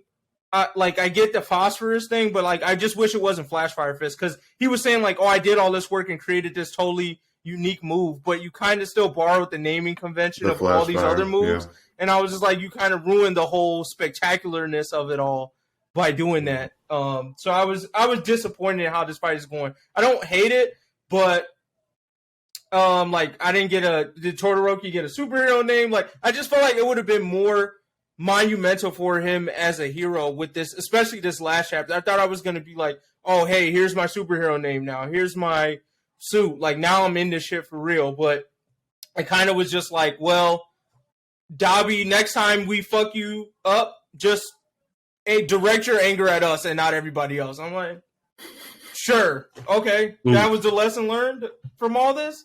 Like, and he's going to die still anyways. I don't think they're saving him either. So that's true. But you never know. Maybe. I thought shit was weak. I agree. I mean, I'm at the point where I'm like, my hero can only be saved by the animation going hard. It's going to have to be Demon Slayer hard. And that's what's going to ride it. I mean, you can count on that, like, though. That's yeah, just they're going to make it seem like this shit is fire when it hit the anime, because the way it's going to be animated is going to be crazy. Like the jet bird, like all the heat, like showing all that stuff. Because even dude's Hell Spider, like Endeavor's Hell Spider, look fucking dope in the anime. It's going to look fucking crazy when Dabi does it, the way they were describing how like wild and chaotic it is. That with the little sidekicks the little flame sidekicks these niggas got too. But I just had to call that out. Hey, fuck the whole Dabi storyline. It was a little disappointing. I really enjoyed Dabi in the story, but this closeout, was stupid to me. So just the last thing that we have for manga highlights, we just wanted to talk about One Piece. Let's talk about this fight between Kaido and Luffy. And Bro, if niggas ain't caught up with the manga, you finna get spoiled. Can I say this right now? What up? I don't even watch One Piece, and I know about this shit. It's going so crazy. Niggas just talk about it that if you much. don't know about it now, bro, you ain't been on the internet. That is true. Christ, that is true. So, yes, this nigga Luffy is a god. I mean, yeah. I mean, like, yeah. Like, we were saying it as jokes at first. We saw similarities of it first, but no, like, actually calling it, like, a Looney Tune fight is accurate now. Completely, 100%. If Buddy thinks of a move, he makes it work and even has the audacity to actually call it a gum move, all right? That gum no lightning? Bro, what? Excuse me? That nigga, he funny as hell for that. Like, I'm done. Like, are you joking? But he said, oh, what should I call this? You know what? F it. Gum lightning. I was like, oh, what? I was so done. I literally laughed out of shock. I was like, this mother effer just grabbed lightning and chucked it at somebody. And just called it gum lightning. Even crazier than just grabbing the lightning and throw it is the fact that when the nigga got sent into the sky, he grabbed the lightning and swung on that shit like it was a monkey bar. Like, what the fuck, bro? Like, are you kidding me? That shit kind of. I was kind of thrown off. I was like, oh, okay. I mean, like so the only thing that subtracts him from having full Toon Force is the fact that he's not able to do some of the crazy shit that we've seen in our typical like Looney Tunes shows, like pulling a whole damn weapon out of nowhere like an axe and just slicing. Bro, don't sleep. Don't forget, this is fight 1, bro. You still got many more. I mean, honestly, like I literally gave up in the sense of, all right, now he can literally do anything. I gave him that power in my head. I don't think he can pull anything out of just thin air. I don't think he's doing that. I mean, fingers crossed, but I mean, hey. I mean, let me ask you this. Will you be surprised if he does next chapter? I would be, in all honesty, because I feel like none of that shit would be. So think about it like this. Everything that he's done so far, I would say outside of the way that Oda has drawn some shit, like with niggas' eyes popping out or whatever, I'm not going to say that that's something that's literally going to affect how niggas are going to fight in the future. That's just Oda being goofy, in my opinion. But other than that goofiness, I think that everything that we have seen so far still falls in line with how Luffy's power works, as if it was still just a regular awakening of a gum fruit. Like the nigga can turn, instead of like how how that nigga Doflamingo was able to turn everything aside from humans into string. Luffy just also has the ability to turn living objects into rubber. He's able to just turn everything into rubber and not just buildings and the ground and shit. So that's literally the difference from what I'm saying. He's able to just rubberify anything. Basically, the whole rubber world theory that we've been saying for about 20 plus years. Okay, I can't say I don't see that. That's literally what I'm seeing from this. Even with the whole lightning thing, yeah, you can grab lightning because it's still plasma. It's still some type of mass, some type of matter, and you just turn it into rubber.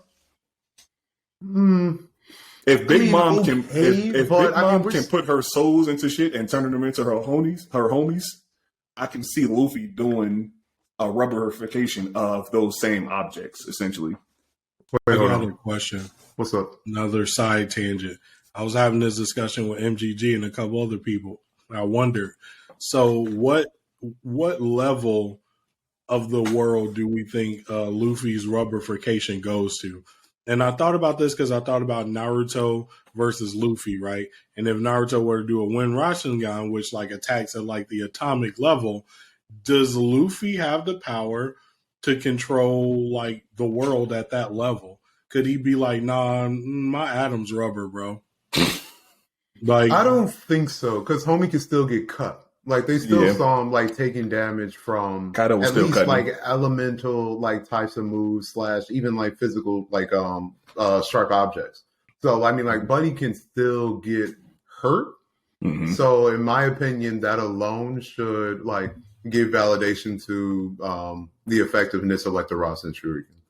Yeah, I wouldn't say that he's invincible now because of all this awakening shit. Exactly. I think anything that's blunt, he's basically doing the shit that he was doing in the beginning of the show. Anytime somebody hit him with a blunt attack, like Alvida and all these other characters or whatever, fucking cannonballs hit him, he just fucking shoots him back out. He's literally just doing the same shit with way more powerful people. That's literally what I'm saying coming from Luffy. I mean, you can basically say it was foreshadowed since day one in the show. So, well, I mean, like, yeah, I mean, his powers are still in a sense, rubber origin. Like, I get that, but I mean, even Kaido said that, some of his moves like aren't following principles of rubber. So, I mean, I still would support that, though it may start off, again with the rubber origin, he could still evolve that based on his own imagination, using principles that you could argue, defy physics, defy logic. F around. But I don't know. I still, I'm not feeling it. Like, I'm sorry. I mean, I like, the only thing I guess I like in a sense is just his overall power increase, because we did need to see him increase in force to be able to, F with a Yonko 1v1. That's like the only reason I'm actually like, okay, but it's too much. I still don't see how the nigga got more powerful though. I just see that the nigga is able to take on scale, dude. Because scale, because I don't see him doing any. I don't see the effects of his attacks being greater on Kaido than what they've been in the past with him doing, the Conqueror's coding and everything. I don't see that greater damage on Kaido. Yeah, he's not going on his ass. Yeah, he's been doing that for a number of chapters already. I don't see like that major oomph that you would typically get when somebody has a power up, if that makes sense. I mean, like just to use the prime example of the previous episode, bro. I mean, homie took like how many of Kaido's moves straight on, and like though he's been taking damage, okay, but he's still like able to dish out attacks. I mean, like that alone. But that's what I'm saying. Like, his own power up. That's all I'm getting at. The only thing I'm seeing that's literally different from him is being able to take on more attacks. Is being able to just bounce back from all of these attacks. I don't see the effects of his actual attacks being more powerful than what it was before his awakening. That's all I'm saying. I'm saying him having more durability, more his defense stat just jumped all the way up, but his attack stat, from what I'm seeing, doesn't look like it jumped up as well. I got a question. Go ahead. Is Luffy, from what I've seen, it looks like he's not putting like hockey on? Is it just automatic now, or could he do kind of like a Goku, like, oh, I could go Super Saiyan God, Super Saiyan? Could he like have this mode and then throw some hockey on top of that? He automatically has hockey all around him. From what I understood, from what Kotaro was saying, he's basically coating, his whole body is coated in the, I guess, a combination of the Conqueror's hockey, the man, yeah, you lost me too. I mean, like, I know you're talking about, but as far as names, yeah. GG. Yeah, I don't know why I can't think of my brain has been going all day. I know, dude. It's all good. But no, pretty much as Graham said, like he more or less just, I guess you could more put it where it's like we're now in scales of fights with certain people that you just kind of naturally assume that every blow, every block is hockey based. Mm-hmm. I mean, they said this in this chapter too. Since that was actually a decent reveal thinking about it. But as far as like him, Kaido saying that Roger didn't have a fruit, that was actually pretty huge, low key. But anyways, he also said the fruit shit don't matter. It's all about hockey in this world. Exactly. Like he pretty much like stated what pretty much was like the whole feel of the series for like a decent chunk of chapters now, where it's like as long as you have mad decent hockey, you could be mad decent. Like it don't matter about powers, it don't matter about nothing. It's all hockey. His arms turned black. That wasn't like. Yeah, that's just straight. That's just armament hockey, purely armament hockey. No Conqueror's coating, in which supposedly Conqueror's coating is more powerful than armament hockey, and that's what we're seeing. He's basically his whole body is coated with the Conqueror's coating now. So all of his attacks automatically are going to be more powerful than if he was just turning black. This whole Luffy turning into a freak creature has only bothered me in one case. One thing. It makes the beginning real fucking suspect because now Shanks didn't just lose some random ass rubber fruit. Like, I'd have been like, Luffy, my boy, we got to take that out of you, bro. Oh, you say you gonna kill his ass? Bro, you say you gonna kill him? I got to, because it's not just no random rubber fruit, bro. I got to take that from you, bro. But here's the thing, though. I don't think Shanks, his intention was to actually use that for his niggas or anything like that. From what I've been seeing, his intention was to actually take that fruit and go and find Ace, while he was still a child or whatever, and give him that fruit with the belief that he was going to be the next Goldie Roger to actually change the world. But then when he saw that Luffy said the same thing that Roger said back in the day, he was like, yo, he might be the real nigga. So that's why I'm going to make this bet on him. Boy, I need that up out of you, bro. Bro, he on that Blackbeard status, man. Yeah, right? He's going to cut his ass in the back. He done. Bro, we gonna have to cut that up out of him. Damn, that's fucked up. That was wild. But I don't know. Now where Ace at? Go Roger from the grave, like, so you gonna let my son get a hole in his chest, but this loose nigga get to be the okay. Ooh, hey, go loose.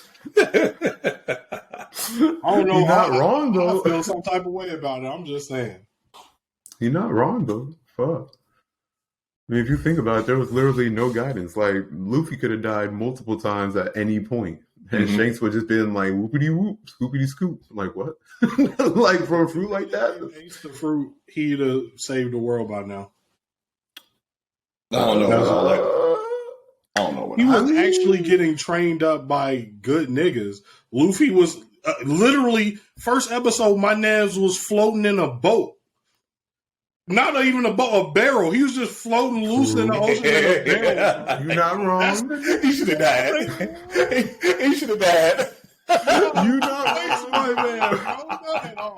You're not wrong, though. He definitely should have died right in the beginning of the show.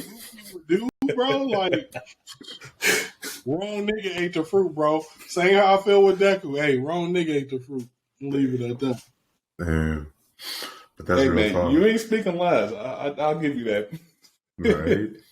Once you start recontextualizing shit like, oh, he wasn't just some loose rubber nigga hanging out in a barrel. Like, my nigga, you got that shit. And you just choose to float loose in a barrel, like, until somebody find you, bro. Like,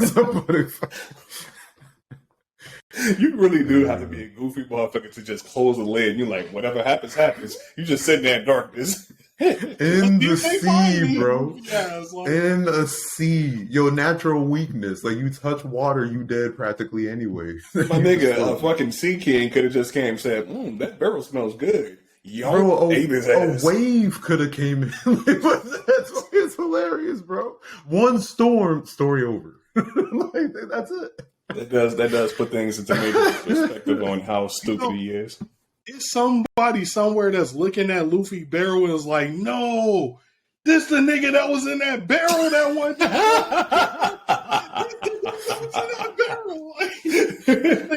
What? I found this nigga in a barrel. Bro, I could be a billionaire right now. Billionaire. There's somebody that remember that. One of them two niggas that found Luffy, bro, they had a bar telling the story. I swear to God. Right. Low key, it was the Navy, right? Wait, hold on. Was it the Navy or Alvida? Wait, who first found him? I don't know. No, it was Alvida. They were pirates. Never mind. Mm-hmm. Yeah. They just chilling, talking about it. Like, damn, we really could have got some too. They should have just threw his ass right back in the water.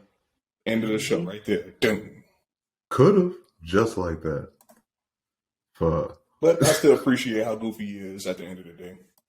I mean, the reason I fucked with it in the beginning of the show, because the show was actually funny. It's actually a bit more serious than I would like, honestly. Sometimes. I mean, I guess, but it's just this fight, though, right? I mean, this is literally a huge historic fight, and they're making it like so goofy now. I mean, it's got to be placement. That's all, really. Like, if he felt like I don't know, I'm trying to think of like a good place to like fit all of this. I mean, I personally can't, but I don't know. If anything, like it was, I guess it was fine. Like those first panels of him, like, first getting used to his power. Like, oh my God, I'm an effing god now, right? Going.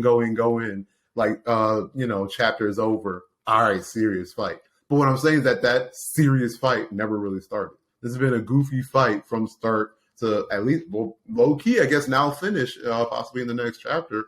It's been literally goofy as soon as he went god status. So it's like, fuck. Like, if anything, I guess maybe if it would even make more sense if he started straight dominating Kaido. Granted, that would have been effed up for different reasons. It at least would have fit the whole, goofy god now. It's like, bro, I'm a literal god. Like, I don't care if you a Yonko. You can't S with me no more. And that's why he's doing goofy ish. I'd be like, it follows a weird effed up logic, but okay. I mean, we're still talking about Kaido. Like, he should never be a pushover under any circumstance. But again, that's what I was talking about with other issues. But at least the goofiness would have fit. But I don't know. It's just not syncing with me, bro. Like, I feel like there has to be levels. There has to be a balance with this, and I'm not seeing the balance. I got you. That's fair. But I guess like the one point to emphasize again, though, it does look like it's starting to wrap up. So that's promising. So hopefully it really does, because it just seems like this has been dragging for a minute. Yeah, definitely. I'd be like, yo, this shit needs to hurt the end, bro. This nigga needs to pull out some type of major attack and get this shit over with. The man that got his ass knocked out like 3-4 times already. Like, damn, if he get knocked out again, true. Bro? And then we're gonna have to wait another 10 chapters. No, get this shit over with, bro. Stop playing. Everybody done for. Manga should really, wrap up the fights, bro. Leave that shit to the anime. If you don't know if your shit gonna get an anime, all right, draw your shit out. But bro, you One Piece, they gonna animate your shit, nigga. Like, whoop this nigga, keep it moving, bro. The anime will fill it in. That's fair. Yep. Hey, I'm just gonna say, hey, from a nigga that ain't a One Piece stand, that nigga need to quit action. His action. But guess what? You want to know the fucked up thing though? What? We definitely ain't even gonna end this fight anytime soon, because they're gonna first have to hit us with a flashback. They always gotta hit you with a flashback before the fight is over. With the flashback. So there's gonna be more chapters of that shit. Even that final punch. Oh, you guessed it. Flashback time. Yeah, so that's the fucked up thing. They gonna flash back to what Shanks' ass was thinking when Luffy ate that shit. Done. You know how many people we lost for that? JoJo and them dead. You just gonna let that little boy eat it? What y'all want me to do? Kill a kid? Yes. Yes. Bro, we pirates. What do you mean? We don't give a fuck. Damn. Shanks. Red hair Shanks, and you gave up your hat, nigga. We already made merch. Hold on. That nigga gave his hat and his arm. Don't. That's don't true. Sleep. That nigga gave his arm. That's true. Because I'm like, bro, nigga, you could have armament hockey, nigga. Why you lose your arm? That's actually a good question, Luffy. My nigga, he could have just killed the fucking monster right before he even got to Luffy. He had plenty of options of shit that he could have done. This is what that nigga did. That nigga was like, look, bro, this little nigga ate this fruit. He gonna become a god.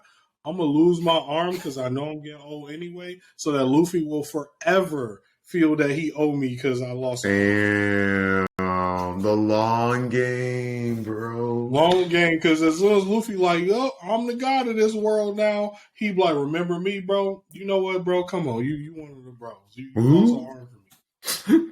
Then one day Luffy gonna be like, bro, didn't you have armament hockey? No.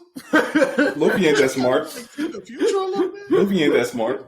He's the coldest nigga with hockey on the planet, though. Like Luffy ain't that smart, bro. He ain't the thinking type, man. Like somebody could Chopper. Just how Chopper be like, hey, yo. Chopper. This nigga don't say you lost it to a fish? A big fish? Something ain't adding up, Shanks. He was like, you got a sus. Uh-oh. Yeah. I'm getting the same feelings from Shanks that I'm getting from Julius. Yo. I'm no add up right there. Yo. I'm saying, bro. That's Mentioned it before, but I mean, it's a possibility. It may be a little slim, but it's definitely out there because he was there with like the elders of the Navy. Like, bro, let me talk to you about this mother effer named Luffy. So, yeah. I mean, there's questions around my guy that I don't know. The answer may be nigga Shanks pull up to a whole military guarded base. Solo, walk up to that bitch, no extra niggas, and walk in and out. But you telling me a shark fish? That don't make no sense, bro. True. It's true. And like at that time, but for the sake of time, let's go over to MVPs and Goofies because the nigga does have shit to do. Because I'm a big nigga, so I also got to eat. So let's go over to these MVPs and Goofies. Who wants to start it off? I can go ahead if you want. Yeah, go ahead. All right, so my MVP, I'm gonna give it to my boy Damnatio, however the fuck you say his name. The dude from Black Clover with the scales. King Kara Clover's son or cousin or something like that. I give it to him because he pulled up on Julius. Which one was just fucking bold. What a bold thing to do. You know what I'm saying? He pulled up on Julius and was like, hey, bro, basically was like, I think you the evil nigga because Time Wizard or Time Devil is the other evil guy and you the only nigga on the planet with time magic. Which is like such a shitty thing to use in court, you know? But like, as we've seen from Damnatio, that nigga don't give no fuck about evidence in the court of law, bro. So, he went up there to book that man. I just thought that was so bold because, like, okay, let's say if you found out it was him, what was you going to do? Whoop his ass? But, no. I mean, that was my only issue with the confrontation, though. Like, I was about him stepping up, but I think he should have stepped up harder, right? Like, let's say if you were Damnatio and, like, you were, trying to run up on Julius like that.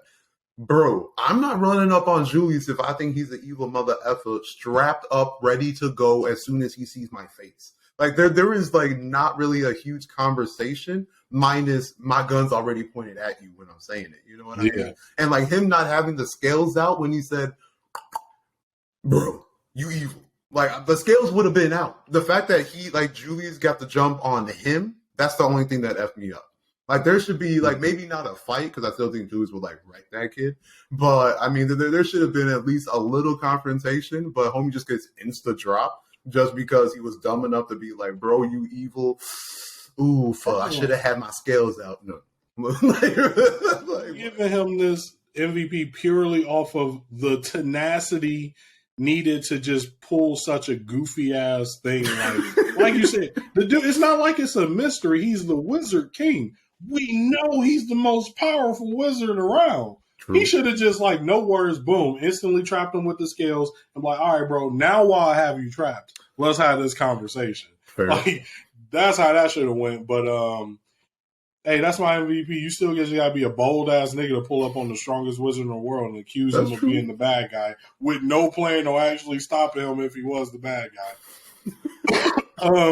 My Goofy goes to the unnamed sniper in Platinum End. If you were here for the rest of the podcast, you would have saw that I talked about Platinum End story where there are these people trying to become God candidates.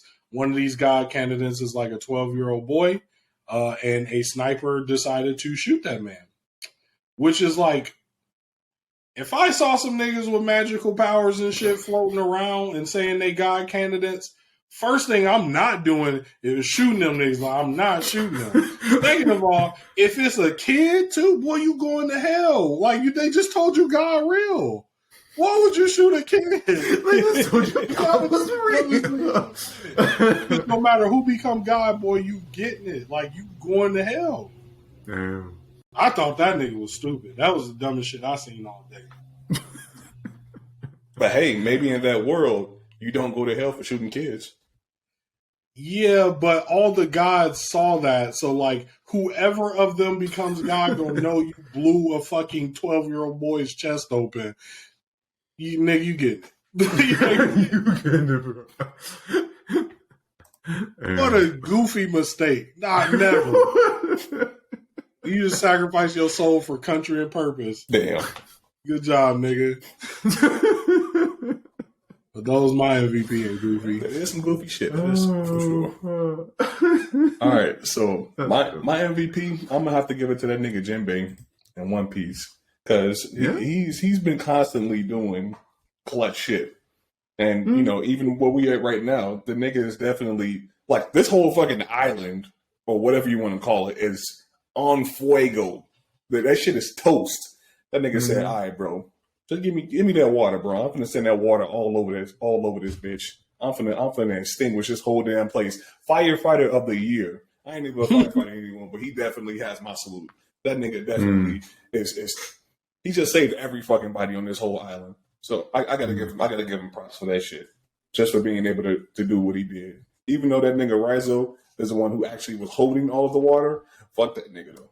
Because I'm tired of him. He supplied the water, but that nigga Jinbei controlled the water. He utilized it to the best of his ability and saved everybody on this damn island. So he's my MVP just for that. And that nigga always does some clutch shit. He don't never take a L.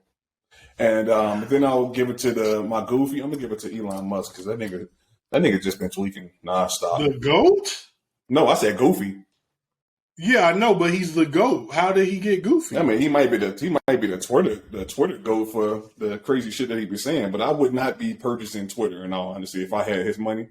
I don't think I'd be making that purchase. I think that's a goofy ass move. Yes, he's offering what $43 or $53 billion to buy Twitter.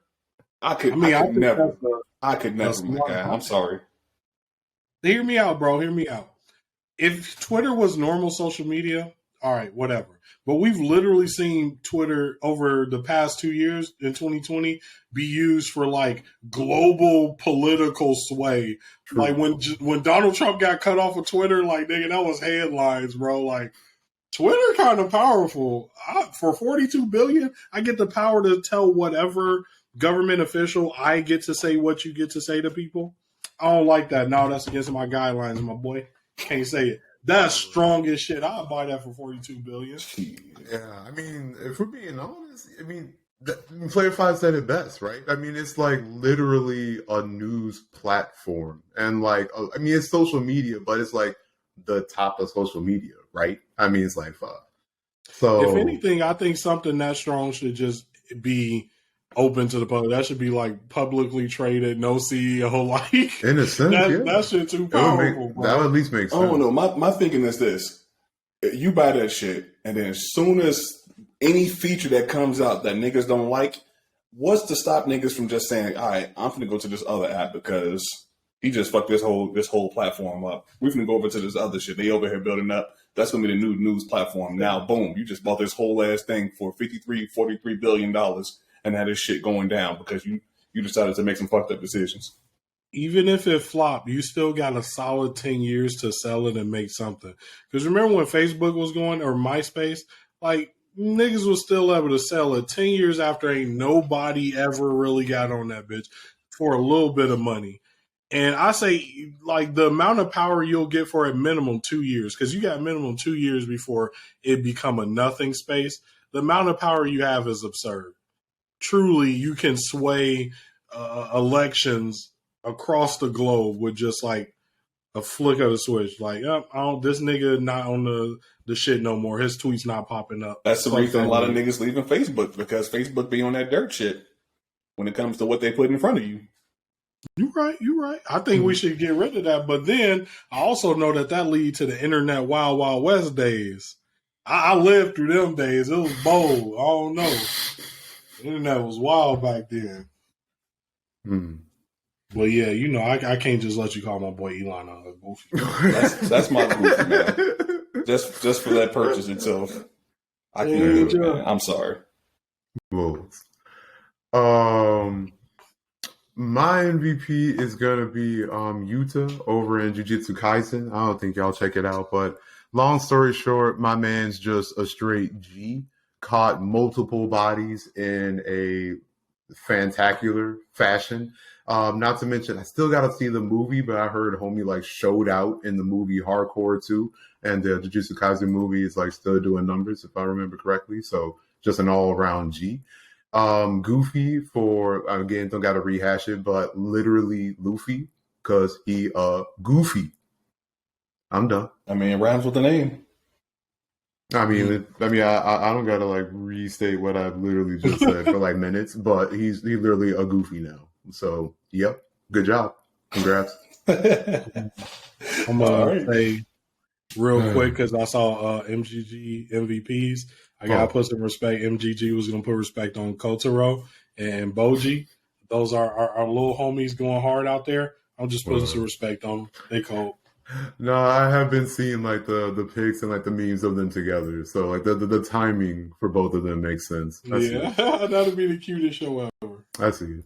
And then also MGG's Goofy of the month is people hating on Black Clover. I don't know if one of y'all want to talk on that, but basically, you know, we had talked a little bit about it earlier. You know, you could hate on Black Clover for not killing people, but really, it's a shonen.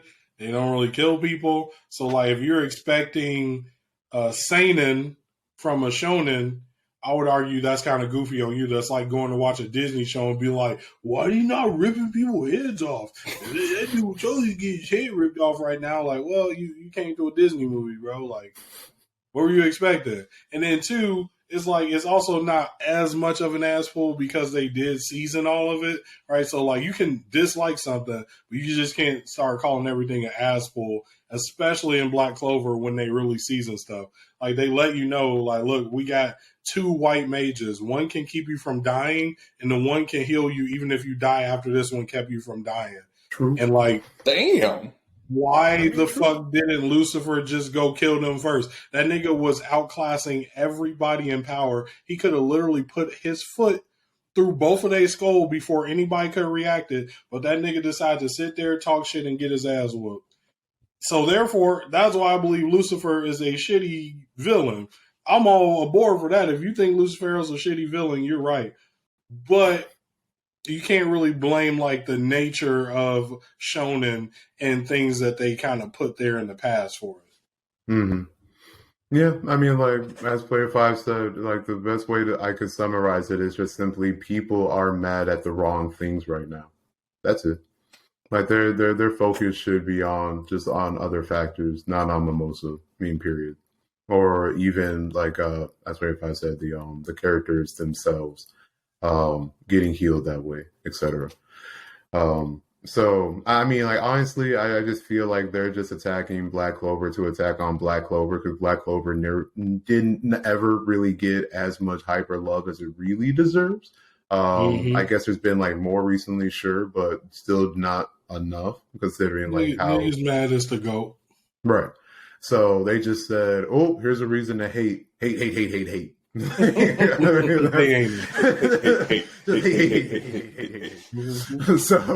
I mean, they just coming out the woodwork just to say something, really. So I mean, fuck.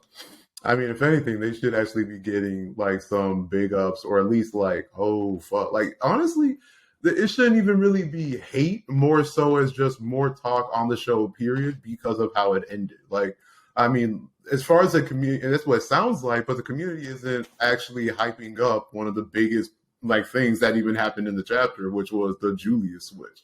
That's effing huge, bro. Like, what? You talking about Mimosa when there's like a huge discussion that could be on Julius, the backtracking, the effing where we see Science for, the effing as like Player 5 said, literally getting got by Patri, ?